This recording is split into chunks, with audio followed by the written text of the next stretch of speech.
Welcome back guys, JimmyJules153 here with another Dreams Logic tutorial. Today we'll be doing something a little bit different.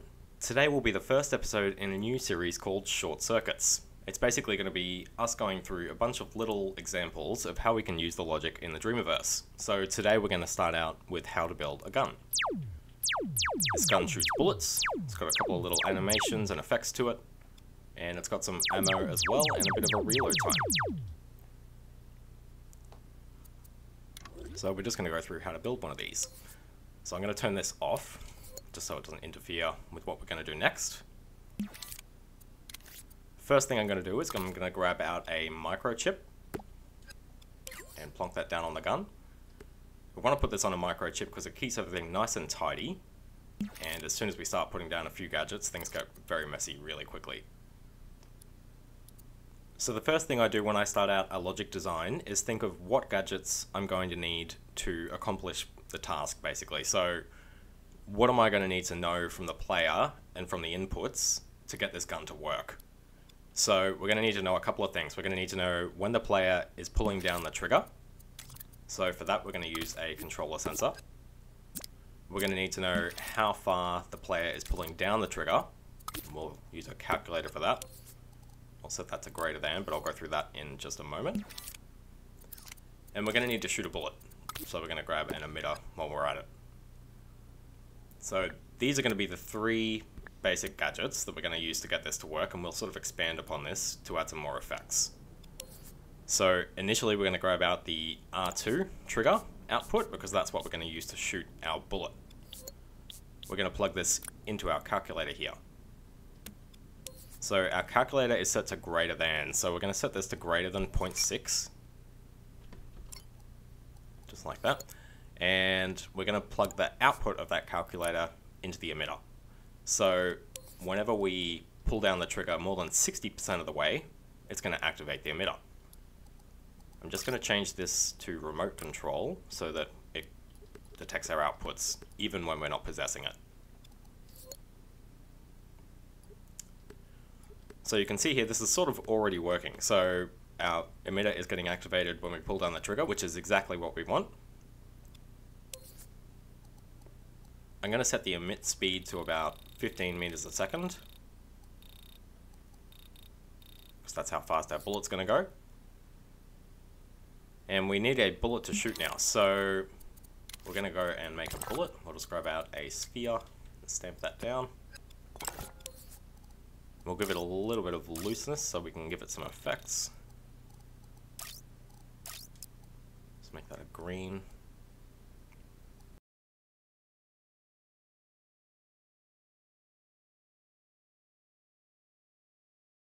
Bit of a pulsating plasma thing. Okay, so we'll use that for our bullet. We want to put a microchip on this, which we'll be using later. But for now, that's really all we need on there. So we're just going to emit this bullet. So we'll grab the object to emit, and we'll select the bullet here. And that will now emit our bullet when we pull the trigger. We're going to change this to once, so it emits once every time it gets activated.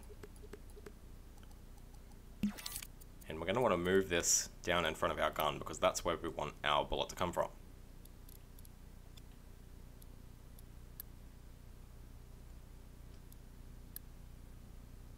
We're also going to want to move that arrow around so that it shoots the opposite direction.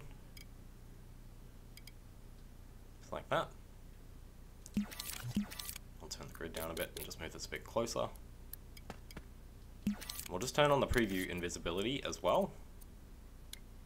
Now that is way too big. Just going to make that a lot smaller. It's a bit better. There we go. So that's pretty much our gun shooting the bullet. So if we hit play here, that works quite nicely. I'm just going to delete this puppet, we'll put him back in later. You can see the bullets do have a bit of a bow to them though, which isn't really what we want. So I'll show you how to fix that. I'm also just going to make this so it emits an infinite amount of bullets and just make it so they only last 10 seconds.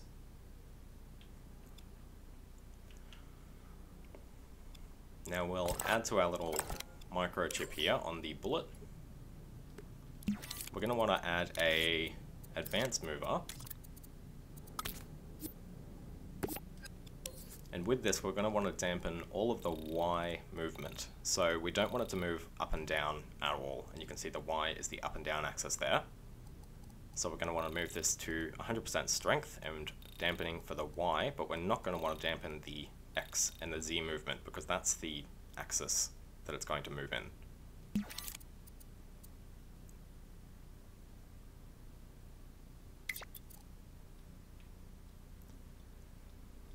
You can see now the bullets don't actually fall, they just travel straight. Easy as that. So we will also want the bullet to do some damage when it hits something. We'll grab out a health modifier and a destroyer because we don't want the bullet to keep traveling through the person after it does the damage. We want the destroyer to activate after it's done damage. So when the health modifier is currently modifying some health, we want it to destroy the bullet. The health modifier, we'll just keep it at its default settings here, but you can change the damage to something less and it won't kill the player immediately. But we'll just make it a one-hit kill this time. It's also set to per hit, so it'll just do the damage once, and impact, so whenever it hits something. That's all the logic we're going to use for our bullet. Now we'll move back down to the gun here. That's all working nicely. But let's say we want to add some ammunition. First of all, we're going to need something that counts our ammo, so we'll use a counter for that. And we'll give the player 10 ammo.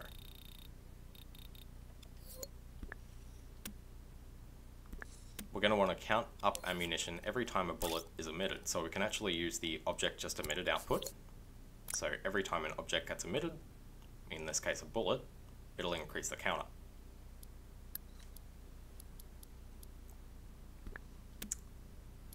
We're also going to want a cooldown when the reload happens, so that it's not instantaneous. So we'll grab out a timer, and we'll make that cooldown about 1.5 seconds. We're also going to want this set this timer to, by default, be completed, because by default we want our gun to have bullets.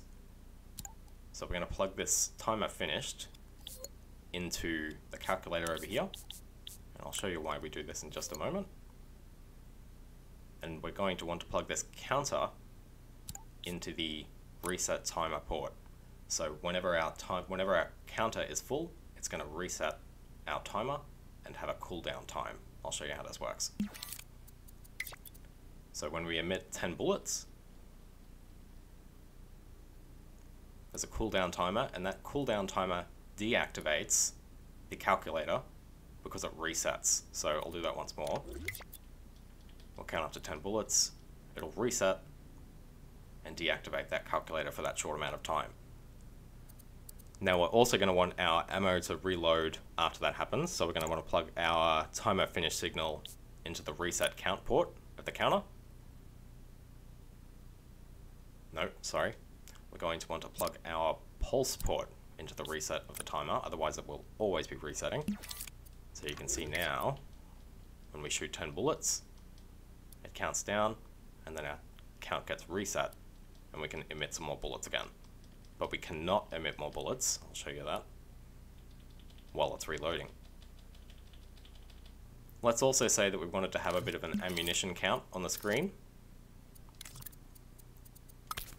We'll grab out another calculator here, and we'll use the count progress port on the counter. So we're going to want to plug this into port B, and we're going to want to plug the total ammunition amount into port A. And I'll show you why this is. We'll turn our calculator to multiply, and you'll see now, if I grab out another calculator, just so that we can see the number that it's outputting.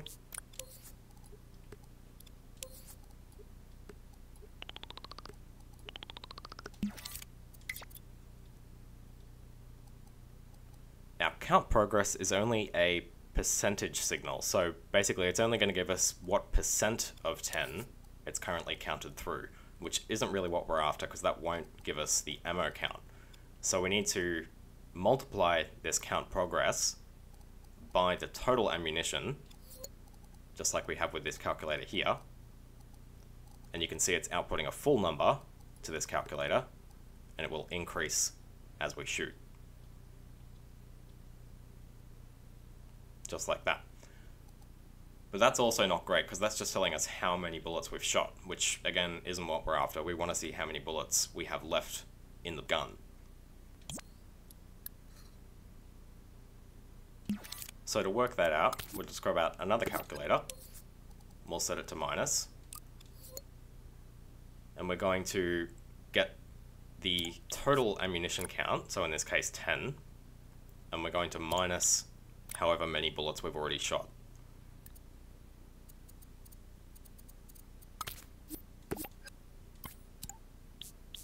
So now that we've got our total ammunition, minus how many we've already fired, we can get the amount of bullets left in the chamber.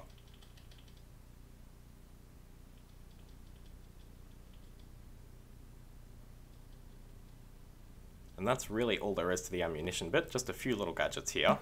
And just to tidy this up, we'll put all these on a microchip as well, just to hide them away so it doesn't get messy.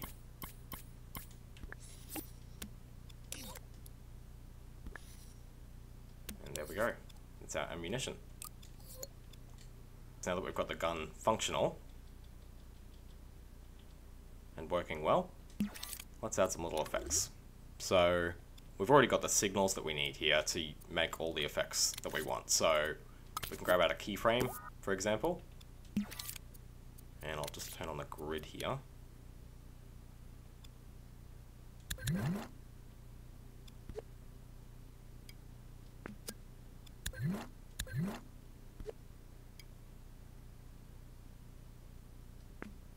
And we'll just depress the trigger, just like that.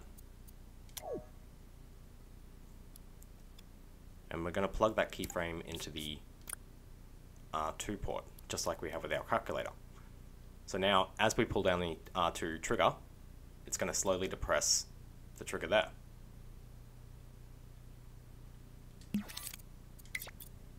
And you can see it's got a little bit of give, so we don't have to pull it the whole way down before the bullet fires. We can actually pull it past the point as well, which is a nice little effect. This is a pretty cool gun as well, so it's got a few different parts to it, so we can actually do different things to these parts. So this ammunition box is one part. Let's say whenever we reload, that ammunition box drops out, so it looks like we're reloading. We'll grab out an emitter, and we're going to want to make a copy of this and pull it all the way out of the group. And we'll grab our emitter and we'll emit that ammunition box, just like that. We'll move this into the position where the ammunition box currently is, so it gets emitted from the same spot, just like that. Doesn't have to be perfect. And we'll just change that to once, so it only emits once, and we're going to emit it at a very small speed, just in a downwards direction.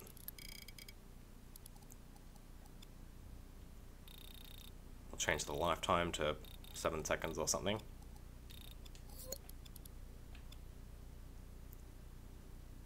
And we're going to want this to happen whenever our ammunition has depleted, so whenever our counter for the ammo has completed. We're also going to want to make the original ammo box disappear so that it doesn't look like it's still there. So we'll grab the group properties for that. And we'll want that group to be turned on whenever we have ammunition in the chamber. So whenever we're not reloading, basically. So I think if we hit play here and just deplete our ammo, that should drop out. Oh, okay. So what I've done there, I haven't scoped in far enough. So I'll grab that wire again and scope further in.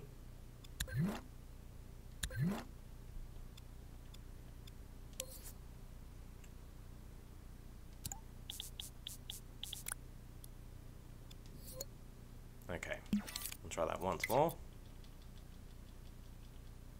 There we go. And you see it dropped out as soon as we're out of ammo.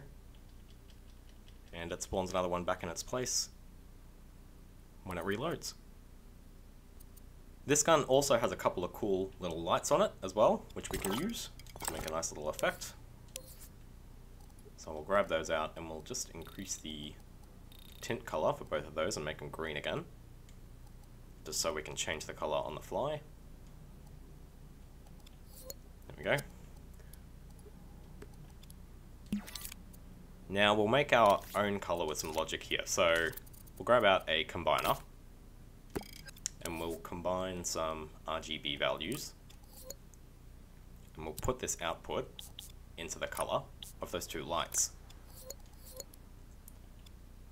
So we want the lights to be red when it fires. So I'm going to plug this when it's firing output into the red. And when it's not firing, so I'll grab out a NOT gate. So when it's not firing, I want them to be green. So you can see by default, they're green. Then as soon as we pull the trigger far enough, they turn red. Just because it's inputting different signals into these combiner ports. Now it's a little bit dull just at the moment, it doesn't really have any effects to it, so we'll go and grab a light. And we'll turn this to diffuse. We'll move that light to the front where the bullet comes from. We'll change that to a bright green.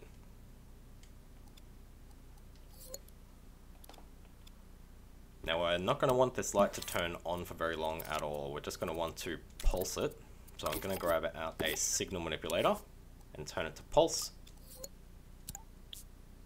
So every time our gun fires, I'm going to plug that into the signal manipulator. You can see that it pulses every time I fire. So we'll pulse this light to turn on. And it gives it a bit of a wave effect with the way that the light works in Dreams.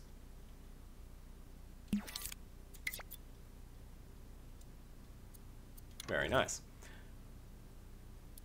That's cool, but we'll also add a bit of a rumble. And we'll pulse that rumble as well. So now, every time we fire the gun, it will give a tiny little rumble to the controller, just as a bit of a force feedback. Now that we've got our gun, guys, we'll go and grab a puppet out. We'll plonk him down in front of the gun. And you can see he's actually dying. So, if we want to kill him permanently, which we probably do in this case, we'll add a destroyer to his logic and we'll make it so he doesn't respawn. So we'll unplug everything from the respawn port. We'll grab out a destroyer, and when they have no health, we want him to get destroyed. So now, when we hit play and fire, it'll die forever. If we want that to be a little bit more gradual and do less damage, we can go back into our bullet, grab that microchip. We can change our health modifier to only do, let's say, 11 damage. Now it'll take 10 bullets to kill him. And that's all you need to do. You can keep going further and further with this, guys, but I think that's all we'll add for now. We've got a fully functional gun here, so I'll just show you how you might maybe give the player some more ammunition. And you could also do this with a value slider, just to make it even easier. Oops. A value slider. We'll just make that small because it's absurdly large. So we can plug this value slider into the ammo count. And make sure we set this to overwrite with Shift and X, so that it overwrites our signal.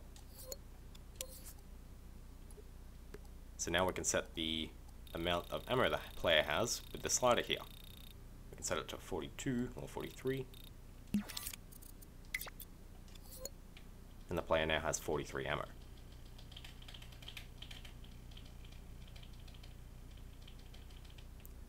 Anyway, guys, I think that's pretty much all for this one. Hope you enjoyed the first episode of Short Circuits, and I'll see you in the next one.